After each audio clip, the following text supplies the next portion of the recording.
नमस्ते sir. Sir मेरा question थोड़ा सा इनसे अलग है। सर जैसे आपने कहा कि लेट गो करना चाहिए, क्या लेकिन करना सर चाहिए? लेट गो हाँ, करना चाहिए।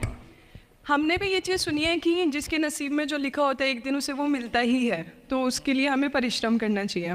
तो सर एक इनके बीच में क्या एक थिन लाइन नहीं है कि हमने सोचा जैसे 71st डे पर मुझे ऐसा लग रहा है कि अब मुझसे और नहीं होगा, अब मैं नहीं करूँगी, माना कि वो गिव अप भी कहा जाता है, लेकिन अगर मेरे नसीब में है कि नहीं यार कल ये तुझसे हो जाएगा, अगर मैं कोई भी टास्क कर रही हूँ कल ये कंप्लीट होगा, लेकिन मैं सोचूँ नहीं मेरे से ये प्रेशर नहीं हो रहा, I should let go this, I should start some other thing. तो क्या ये मुझे लेट गो करना कभी रिग्रेट नहीं कर सकते क्या लाइफ में, यार एक दिन और ट्राई कर लेते तो शायद मिल ही जाता। देखिए, जो नसीब का मामला है, मेरे ख्याल से आपकी उम्र में नसीब को नहीं मानना चाहिए।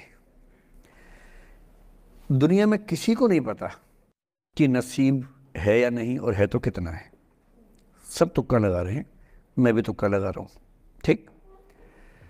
जो हार जाता है ना, उसको तसल्ली देना बहुत ज़रूरी है, वरना वो जी नहीं पाएगा।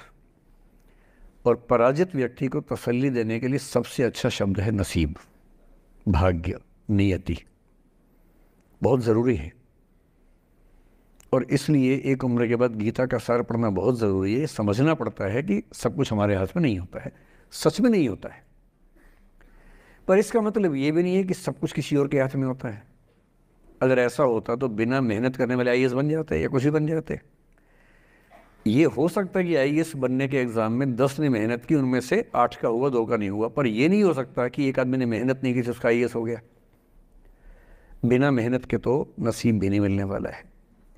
इसलिए ये मान लीजिए कि कुछ ना कुछ चीज़ें हमारे कंट्रोल में नहीं है, लेकिन जितना कंट्रोल में है उस पर पूरी ताकत लगाएंगे, पूरा डिसिप्लिन रखेंगे, तो हम अपनी किस्मत सबसे अच्छी लिख पाएंगे।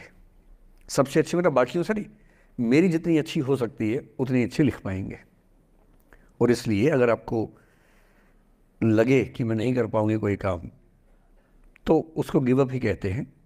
लेट गो का मतलब तब होता है जब आप मन भर चुका है, अब उसकी ज़रूरत महसूस नहीं हो रही।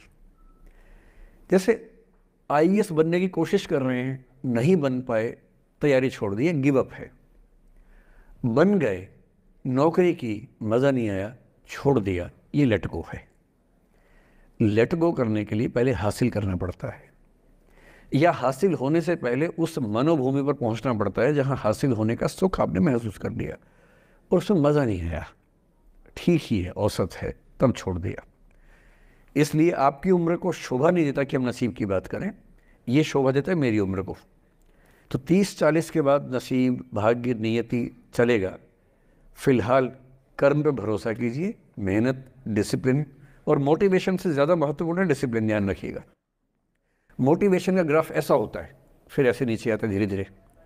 डिसिप्लिन ऐसे रहता है, और डिसिप्लिन वाला व्यक्ति हमेशा मोटिवेशन वाले व्यक्ति से ज़्यादा सफल होगा, ये मान के चलिए। सबसे अच्छा क्या है? Motivation with discipline.